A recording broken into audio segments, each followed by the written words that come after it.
like to call our newly elected president in person of Sir Rocky Basandani to give us a short message. Magandang gabi niyo sa inyo lahat. Alam ninyo bakit tayo nandito ngayon? Kasi last night ni eldest anak ni Sir Diego Leda, si Kathleen Joy, the sudden demise of the eldest daughter of the brother Diego Leda. Alam niyo, madali tayo magsasalita, pero mahirap lang talaga itong mga sakit ang biglahang pinapasok sa buhay ng Leda family.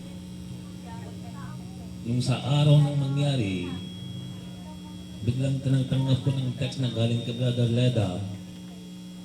Ang pinasabi niya sa akin, this accident is happening in his life. I have shock. Tinatanong ko sa kanya kung paano ba mangyari. Later on, I have came to know because of the accident. In the sadness of moments of the Leda family, from my side, from my family side, on behalf of NTCBC Group Club, Rotary Club, and on behalf all of you, ang nandito kayo lahat, we have to pray to the God to give the place in the heaven to eldest daughter of Leda, si Kathleen Joy, and especially give the toleration and courage to bear these moments which they are passing this right now. So may I request all of you, can be 1 minute silent prayer for the demise of our daughter.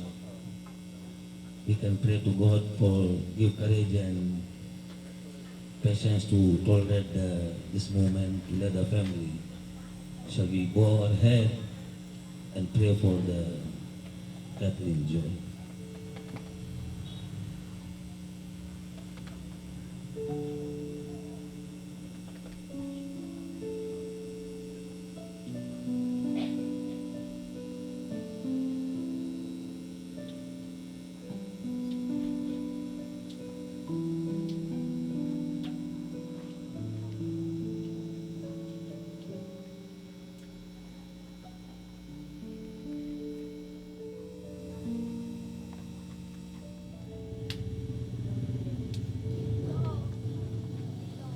The family, nandito tayo lahat, hindi na kasama sa happiness moment, pati oras ng mangyari, sabay tayo lahat. Maraming salamat.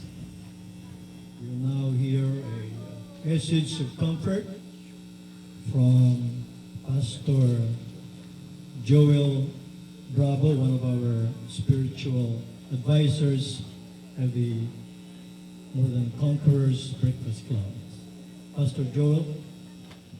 Isang araw po ay nagkasakit ang panganay na anak ng hari ng Israel na si David. Ito po'y anak niya sa kanyang isa sa mga asawa niya na ang pangalan ay Bathsheba. Ito rin po yung parehong asawa nang ipinapatay niya na si Uriah na sa kanyang sundalo.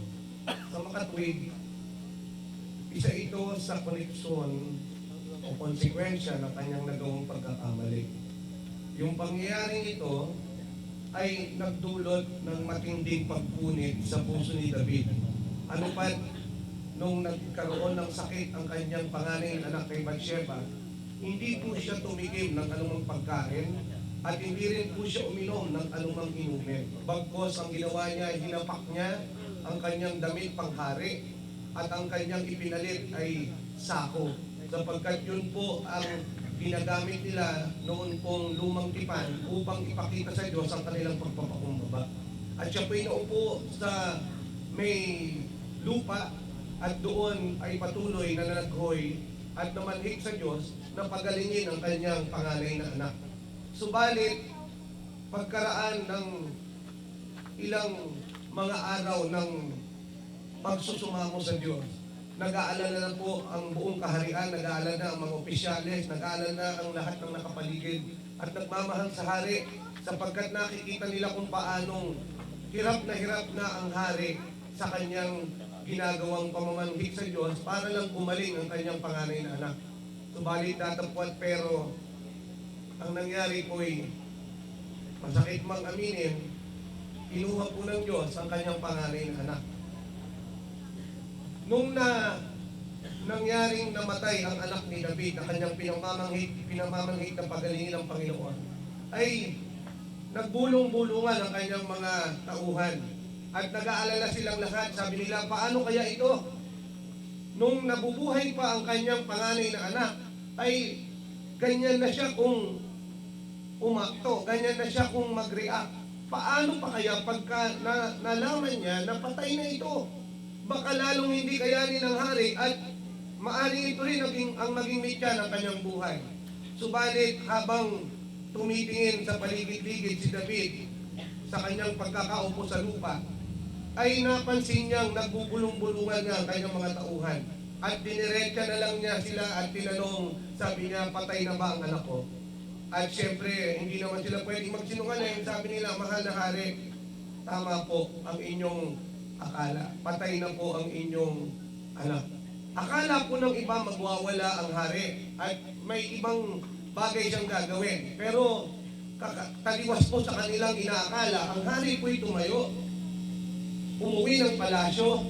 Siya po ay naligo, nagbihis, at kanya pong inayos ang kanyang sarili at siya'y dumulog sa may hapagkainan at humingi siya ng pagkain at inumin at siya'y kakain na. Lalong nagbulong-bulungan ang mga tao sa paligid at sabi nila, anong klaseng reaksyon itong ipinapakita ng mahal na hari na si David? Samantalang nung ang kanyang anak ay buhay pa at may sakit lamang, ay halos ikamatay niya ang kanyang pagpapakumbaba sa Diyos para pagalingin ito. Ngayon na namatay, bakit kabaliktaran? Mukhang nagsasaya pa ang hari. Mukhang ang hari ay hindi naman nabagabag ng kamatayan ng kanyang anak. Sa madali at maikling pananalita po, huwag niyong husgahan ang aking minamahal na kapatid na si Brother Diego. Para sa akin, hindi niya kailangan sabihin sa akin kung gano'n niya kamahal ang kanyang anak. Walang sino man sa atin dito ang may karapatang ituro ang ating daliri sa kanya at sabihin siya ang dahilan ng kamatayan ng kanyang anak. Walang matinong magulang na gustong ang kanyang anak ay mapahamak. Alam kong mismong sa puso nilang mag-asawa, hindi sila nagkulang sa kanilang anak. Walang perpektong magulang. Ako po'y magulang ng 3 ding binata na ang dalawa. Second year college, first year college, at grade 4 yung bunso. Parehong puro lalaki yung 3. At kailanman hindi ko po pwedeng sabihin kahit ako'y pastor na naging perpekto akong ama sa aking mga anak. Isa lang ang perpektong ama, ang Diyos Ama sa langit. Kahit ikaw ang maging pinakamahabang buhay sa panahon natin, maging 100 plus years old ka man, matatapos din ang buhay mo sapagkat tumatanda tayong lahat. Mamamatay at mamamatay tayo. Pero, ang pinaka-importanting makita mo, pagkatapos mong mabuhay at mamatay sa mundong ito, meron pong kabilang buhay at kabilang kamatayan na wala ng hanggan. Pumili ka lang sa dalawa. Kaya yung pang-apat na destinasyon. Kasi kung mapasaan ka man sa kabila, pinili mo yun. Namili na ang Diyos para sa'yo. Anong gusto niya? Buhay na walang hanggan para sa'yo. Walang magulang na gustong ipahamak ang anak. Pero ang desisyon ay laging nasa ating kamay. Sana po ngayong gabi, maalala natin lahat, hindi na natin kailangang itapon sa wala ang ating buhay. Gamitin mo yan para ipaglingkod sa Diyos hanggang sa huling hininga. Yan lamang ang paraan. Miski ikaw ay abogado, doktor, miski hindi ka nakapag-aral, wala yan sa mata ng Diyos. Hindi ang mga titulo natin ang ating madadala sa langit. Ang madadala natin sa langit ay ang pananampalataya kay Jesucristo. Kaya nga sabi ko, kung sisirain mo ang iyong buhay, nang dahil lang sa mga makamundong bagay, it's not worth it. Binigay ng Diyos ang kanyang anak sa iyo para iligtas ka. Huwag mo naman sayangin. Nothing can be compared to eternal life. Eternal life is never gonna be paid by anybody. It was paid only by Jesus Christ. Ngayong gabi ito, ikaw ang magdesisyon. Ang kaloob ng Diyos ay hindi kamatayan. Ang kaloob niya, buhay na walang hanggan na kay Kristo lamang. I challenge you tonight and I give you the decision. Sino po ang gusto ng eternal life, ng buhay na walang hanggan? Itaas ang kamay ngayong gabi. Hindi na nyo na itataas ang kamay nyo. Kung gusto nyo po, tumayo po kayo sa inyong kinakaupuan ngayon. Hindi natin masasabi paggising bukas, gigising pa tayo. Nobody can tell. Diba? Diyos lang ang may alam eh. Pero isang bagay na huwag mong ipagsawalang bahala o ipagpalipas pa, ang isiguro, ang eternal life insurance. Alam nyo, ang dami nating insurance ngayon eh. Pero ang pinakamabigat na insurance sa lahat, eternal life insurance. At ang eternal life insurance, bayad na ni Kristo. Kaya si Kristo lang ang makakapag-abot nito sa iyo. Sa gabi nito, sige po, inaanyayan ko po kayong tumayo sa presensya ng Diyos. At ating pong tanggapin ang Panginoon sa ating pong puso. Sige po, just stand on your feet. Ang maging Diyos, Hari, Panginoon, at tagapagligtas ng aking buhay. Wala akong magagawa kung wala ka sa buhay ko. Ikaw ang may-ari sa akin. Ikaw ang may likha sa akin. Kaya tulungan mo ko na ipamuhay ko ang buhay na ito ayon sa iyong layunin. I love you, Lord.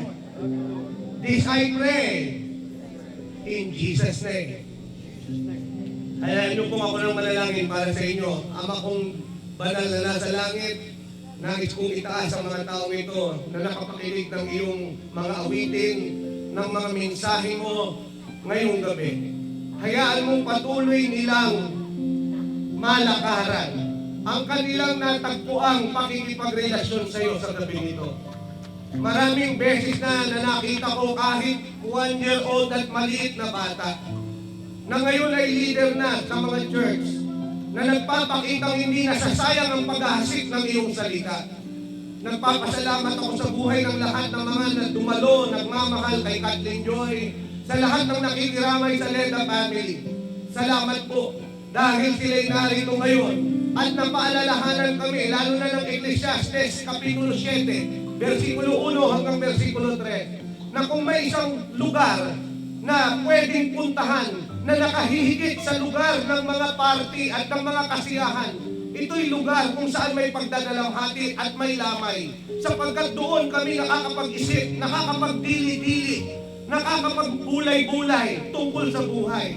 At ngayong gabi ay amin pong nabalikan ang katotohanan na nahaharap kami, sino man sa amin, na anumang oras pwede rin kaming mawala. Pero sa ginawa naming desisyon ngayong gabi, handa na kami, Panginoon. Mawala man kami anumang oras, nandiyan ka upang kami ay tanggapin. Salamat po.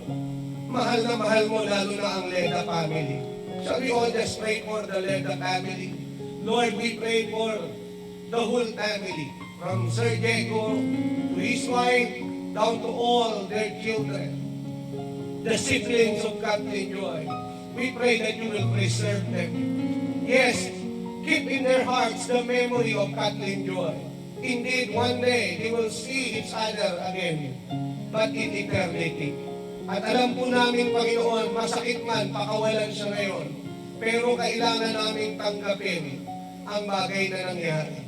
Ang importante ngayon, let the whole Leda family keep worshiping you.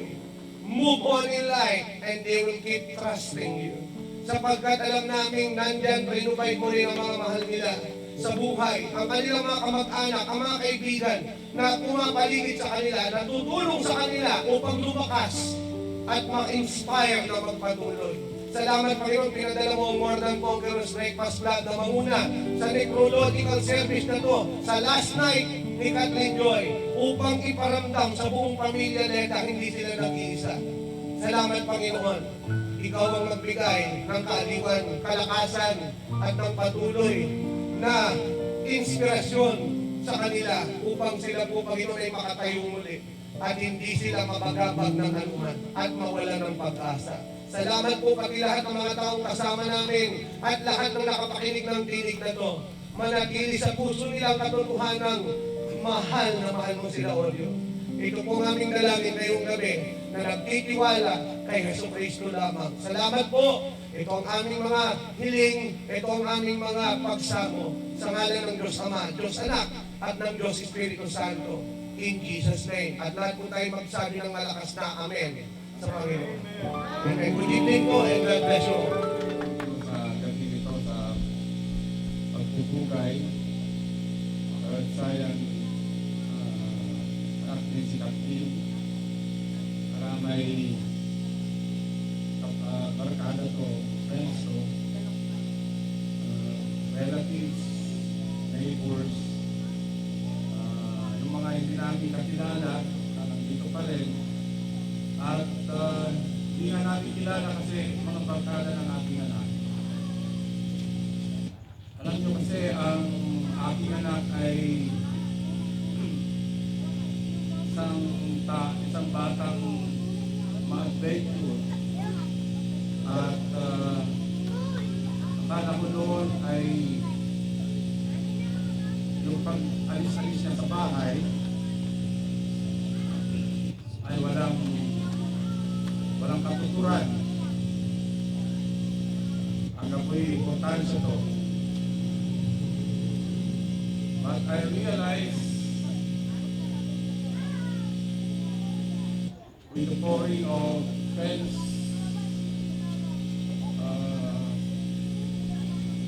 barkada,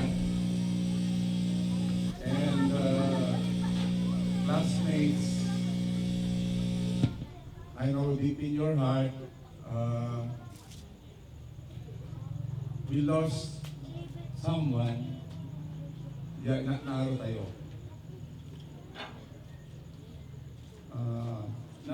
Nan agaway aksidente my thinking is I should blame the friends. I put my blame to the barkadas.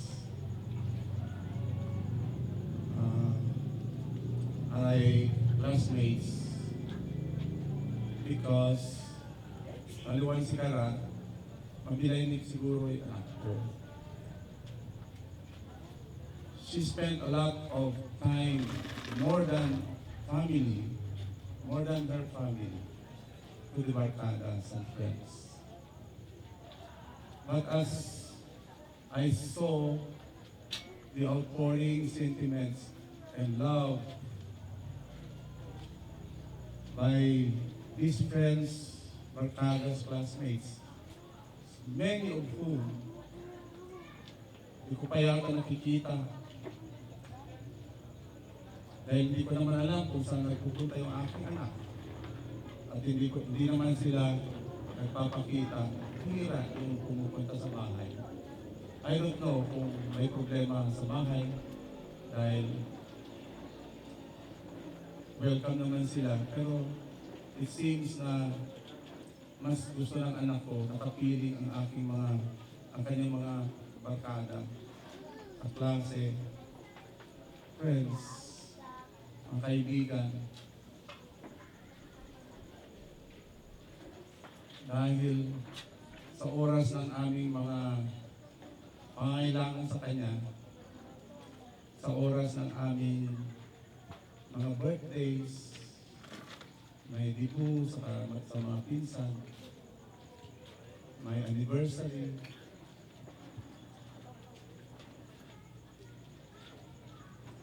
mas matagal o napakaliit yung oras niya para sa amin kaysa doon sa oras na para sa mga kaibigan at mga barkada. Maybe he is or she was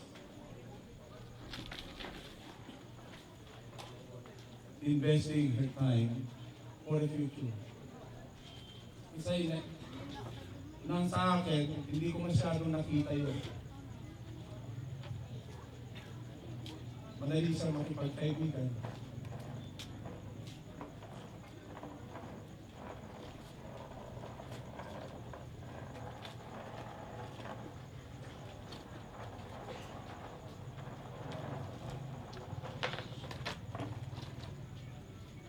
At yung pagiging pagkaibigan na yun, kung minsan, nasasacrifice ang oras sa amin. Subalit, gusto ko mang magalit nung una na may nakita akong mga una niyang o mga huli niyang mga kasama bago siya namatay.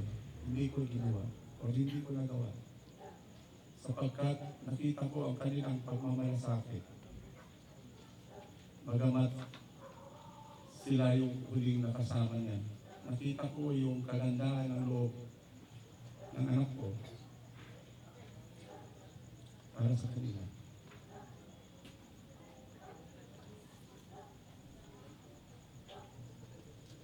Kathleen did not die in vain. Baka ang iniisip nyo, sobra kasing tigas ng ulo niya, hindi sumusunod sa mga magulang. Yun ang nakikita ko rin noon. Pero sa likod pala ng kanyang pagpapakita ng ganyan sa amin, ay gumagawa siya ng sarili niyang kasaysayan. Kasaysayan na maaaring hindi namin maibigay sa kanya. At yan ay ang pakikipagkaibigan sa kapwa. Maybe we have devoted our time to, especially me, to my work. Dahil gusto ko silang magbigay ng magandang kinabukasan. My relationship with my daughter is a love and hate. I love her. Mas marami ko yung oras na naididibot ko sa kanya.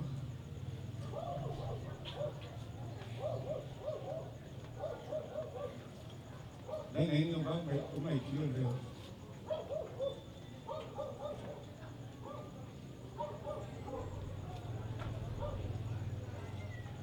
Yung pag-aalala ay palaging andun.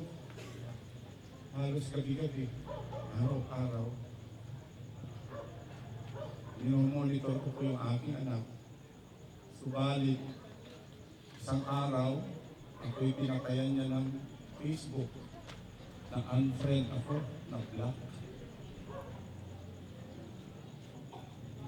At yun nga, ang aking mga komunikasyon sa kanya ay sa kanyang mga pinsan. Dahil hindi ko kami nag-uusap hanggang sa kanyang huling hininga niya, hindi pa kami nag-uusap. Pero nagngingitian lang kami. Sa maniwala kayo itindi, yung kanyang katauhan na nagbago, kung napansin nyo, nagbago. Noon ay hindi po tanggap.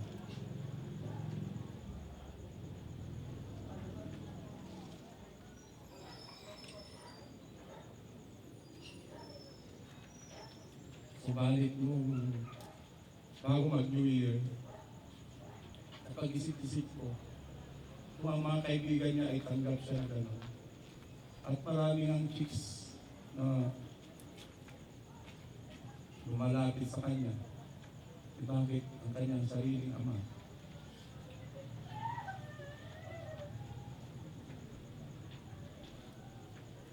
ay hindi kayang tanggapin.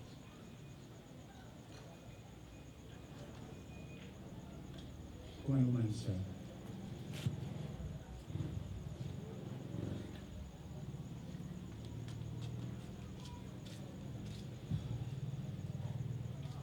Nakasama ko lang si Kathleen when naging mga 5 years old siya, or 6 years old. Nung nakita niyo na ako rito sa lugar na ito. Hindi ko kasi ako taga rito. At